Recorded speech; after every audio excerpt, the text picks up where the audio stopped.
IVAR price prediction. Today, key levels and next target.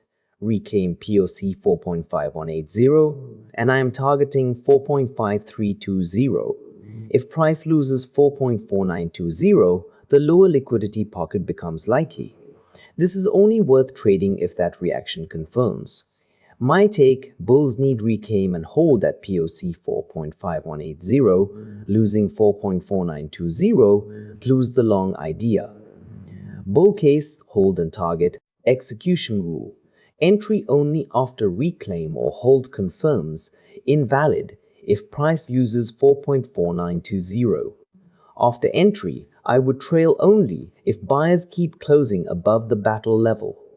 One clean loss of the level means the idea is wrong. Market Nuka is the source of this estimated target and fail level. The full workflow is linked below. Which country are you watching from and which coin price prediction next? Not financial advice.